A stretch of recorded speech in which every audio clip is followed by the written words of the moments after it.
Hello Multiverse, welcome to Omniverse Gamers. My name's Damian Bizzaio. This video is going to dissect another dynamic encounter. We're going to call this one Temple Siege. Now, I see a lot of people asking how to do a siege on Reddit a lot. I like to do them myself. 5th edition doesn't really support mass combat. No edition of Dungeons & Dragons really ever supported mass combat, even though it's a war game at its core.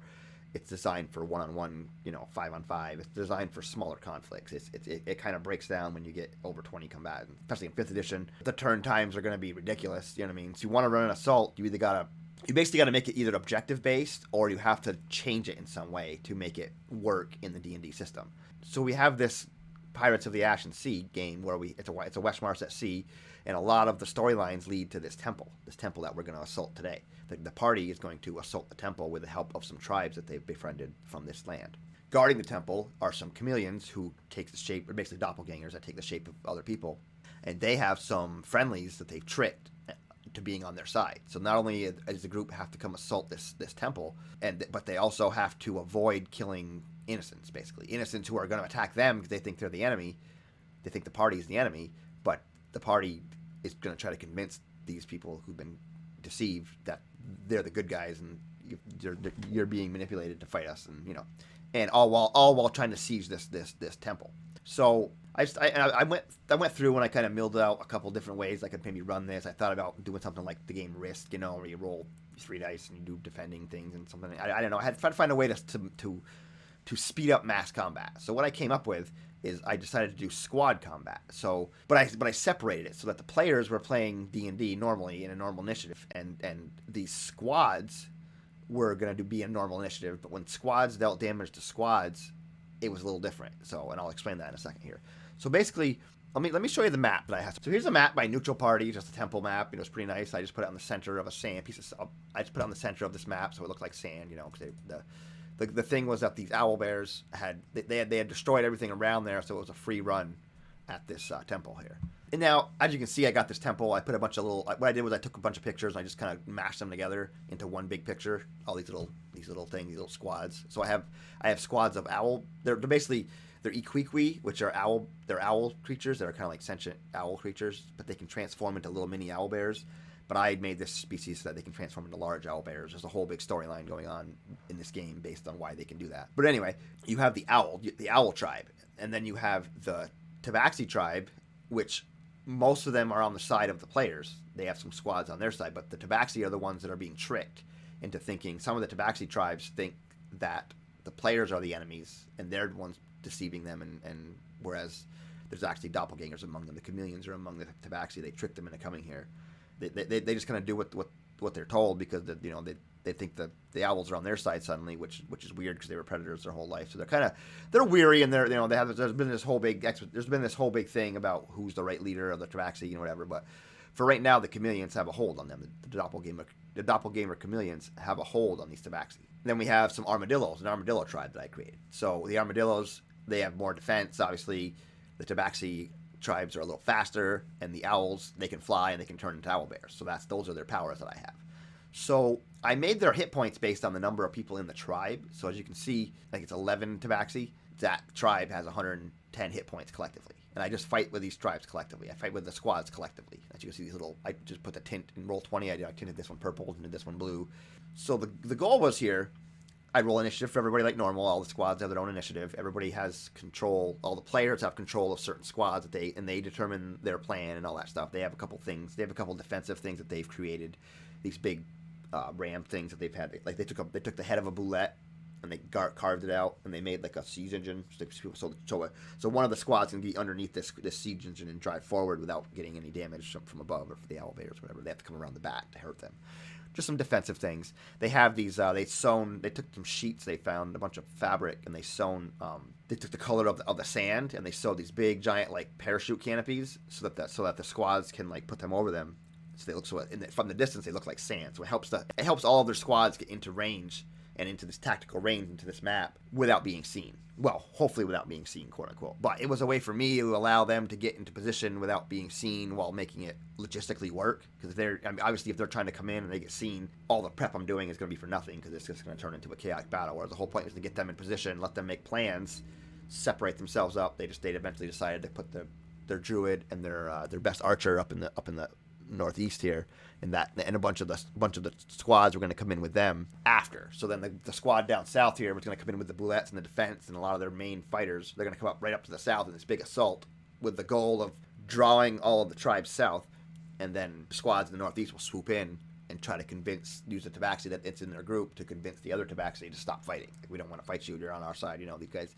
And the way they were going to try to do that is they were going to try to find the chameleons among these groups and hit them, because when they have moonbeams. When they moonbeam them, they have to change into their normal form. So this somewhere here is a chameleon pretending to be a tabaxi.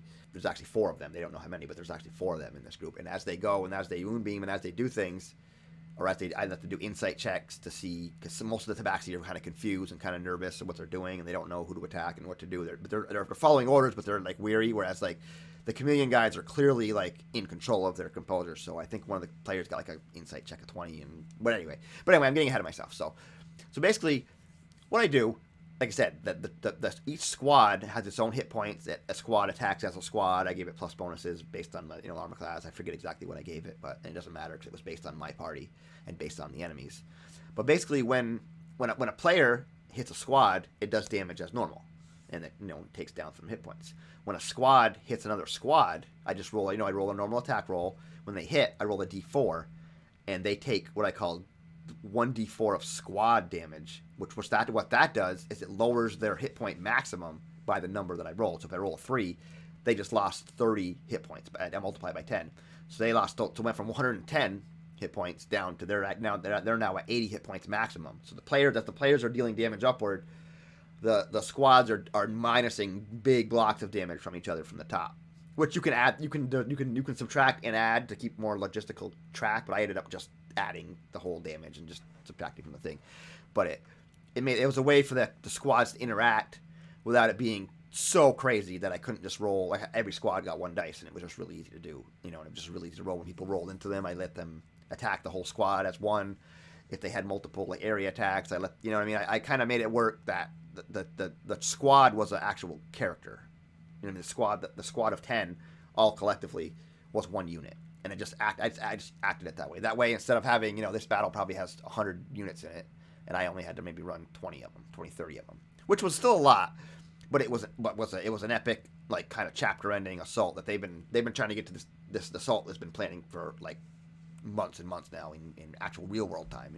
They've been planning this assault. So basically, this is my setup. This is like I said, the map came from neutral party. So now when this combat goes, I just we roll initiative.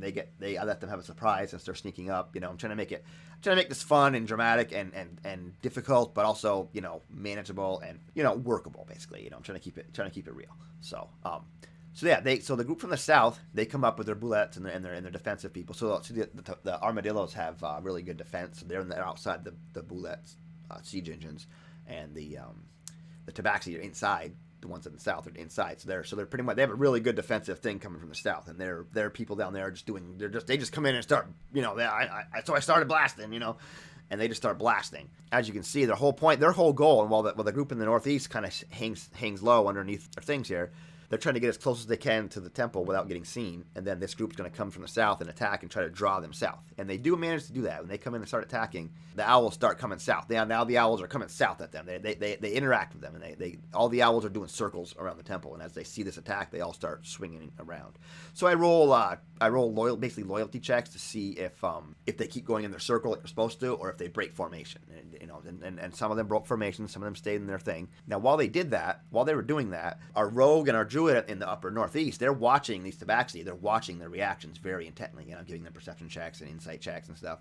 They're trying to see if any of the tabaxi are acting differently than the other ones. And they do actually manage to notice that this guy up here in this orange squad, the middle one in the middle, is actually very in control, very aware of everything. And the owls even seem to be deferring to that one, even though the tabaxi have no idea. They look like a tabaxi, but the players now know that that's probably one of the chameleons.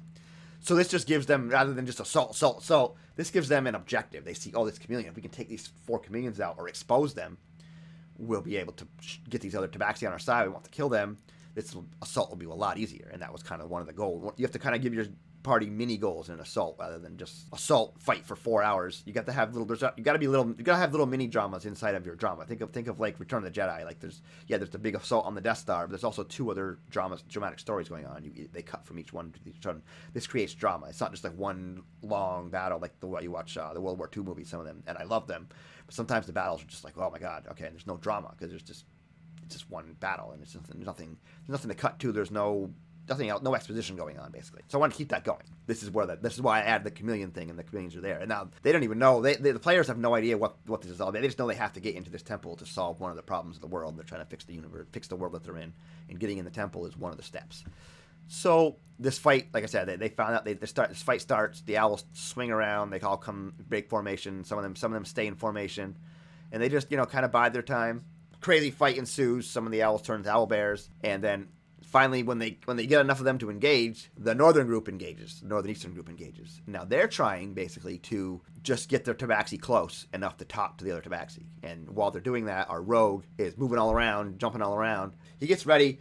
He gets his sneak attack ready, and then he's waiting for the druid. The druid's like, "Oh, I'll cast Moonbeam on that guy, and we'll see. We're gonna have to hit one of the tabaxi. You're gonna have to take this Moonbeam. It is what it is, So the druid puts the Moonbeam up here on the which one they think is the chameleon, and the one and the tabaxi next to him, and like Moonbeam does, it hits him, even though he passes his save throw, and then he's forced to change into his chameleon form. So as he does that, they are the guys in yellow, orange here are just like, oh my god, what the we knew they were lying. So they basically not only did they expose the chameleon, and then the rogue, bam, sneak attack, get a good shot, and then the orange guys are just like, now they're on their side. So now they have a little better, more. They're already turning allies on their side. You know what I mean? And they have proof. So they bring their other tabaxi squad up to try to convince this other group, all the other 5 tribes. So these tabaxi come up tentatively, and they're like, no, we don't want to fight you. We want to, So I roll these loyalty checks for all of the rest of the tabaxi, and I think the blue one here passes, and I think that was all the rest of them failed. So they kept the chameleons kept control of them. But the 2 on the edge, they kind of make like a little piece. And this battle's fighting over here, this crazy fight over here on the south, as it's our paladin and the artificer and the ranger just deal crazy squad damage, and the squads are diminishing back and forth. Their squads are lowering each other. I let the players roll the squads attacks and the d4s and stuff just for whatever, and they're slowly working, and it's working. That we're having an epic, mass combat, but it's manageable turn wise. So it's so far it's working good. Like you've seen, I had the Oasis one where they had to defend the assault, and I made mistakes there that made that battle go 3 hours, whereas this one was pretty quick. I say quick, but this was a good 2-hour battle. But this was an epic 2-hour battle of epic proportions with goals in between. So anyway, so they finally convinced some of them. Now the next group comes up. They move their maneuver around, get some defenses. They start fighting the owls. The owls, they know the owls are enemies. They know they have no choice but to take out the owls. These tabaxi, they're trying not to hurt the tabaxi enemies because they want them to know that they're on their side. So it's kind of this juggling. There's role play back and forth. We don't believe you, we believe you. All these things. This battle ensues. Now, at a certain point, they insight check and they realize that this other guy in the yellow might be a chameleon. He's acting a little different than the other ones, and they end up the rogue hits him with a sneak attack. He's like, I'm gonna hit him with a sneak attack. So he hits him, and one of these things these chameleon doppelgangers have is they have green blood. They don't bleed red. They bleed green. So that's the way. It's kind of like the changelings in Deep Space Nine. There has to be a way to check if you cut them and bleed. If they're not bleeding red, once the blood separates from them, it'll show green instead of red. They can't trick you anymore. So it just helps the yellow guys see this guy, and they're like, oh my god, and they jump away from him. They're like, oh my god, he was a chameleon this whole time. So now pretty much all the tabaxi in the north and these blue tabaxi squads are all kind of turning to the player's side, where the other ones are all kind of still, they can't see what's going on. They just see the fight down the south. They don't really see all the things going on the other side of the temple. Like I said, this is just a crazy melee, and our paladin's all alone in the struggle here, and she takes some shots, but because everybody else is a ranged character, she's the only one that's really close. Now this chameleon starts to run. They're just going to run away. They're going to try to trick the blue guys and like, oh, get him. He try to rallies them again. He runs. He's like, no, there's the enemy, blah, blah, blah. And they don't believe him, so he just runs. He just runs away. The druid swings his moonbeam over him to force him to keep his form. And he's like, oh, no. And then he changes back into the chameleon again. And just like, so his deception's done. Now the ones on this side see that. And they're like, oh, my God. So now they're starting to, get wise. And then he's just going to run and disappear into the temple door, which is like this portal door. They just run into the temple door right here. And then they realize this other guy, and the blue guy is one of them is trying to like convince them the other way, and they find out that he's a chameleon. So now they start, and the other blue guys, they kind of separate, and our rogue gets right up there to actually get friendly. Our rogue climbs the temple and gets right up there with that chameleon. He's like, no, listen, this is not the guy. And then eventually the druid can swing his moonbeam back over him again. As he goes to change his form again, he disengages and he runs and he goes into the temple. So they pretty much, they finished up this big siege combat. They go to maybe another half hour or so. They finish up with the owls. They slowly convince the tabaxi to their side. The tabaxi are confused. They don't know what to do. And then they finally end up killing all of these owls. Now, what was great about this is they killed one of the chameleons. The other 3 ran into the temple, into this portal that leads into the temple, which they can only get inside the temple if one of the leaders of one of the 5 tribes of this island lets them in. So they know that the chameleon leader is in there, allowing the chameleon people to get in.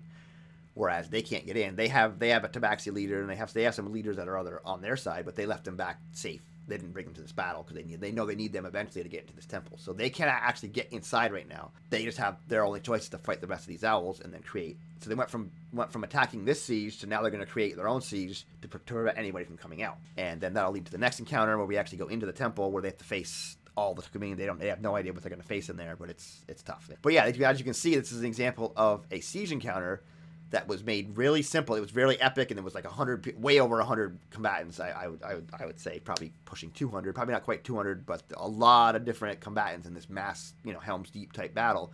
But I was only running maybe 10 characters, 10 squads, and they only got 1 die roll each, and all I had to do was squad damage, unless I attacked the party, which I would just do my normal attack like normal.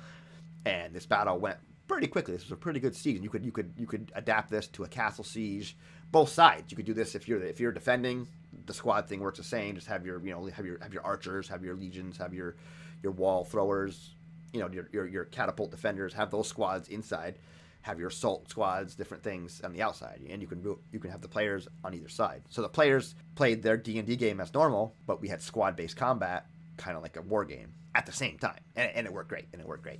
So yeah, this is just an example of how you can do a siege combat really simply. You take most of the crazy logistics out because we don't want to play a war game. We could play a war game, but we're playing Dungeons and Dragons, so we don't want to overwhelm it with playing Risk. We can just go play Risk. You know what I mean? Like we're trying to do D&D with a Risk-ish style so that we can have a mass combat and make it fun. So yeah, hope that was interesting. Hope I can give you guys some ideas to make some assaults and some sieges in your own games. We are Omniverse Gamers. Like, subscribe, all that jazz. Hope to see you soon, and keep on gaming.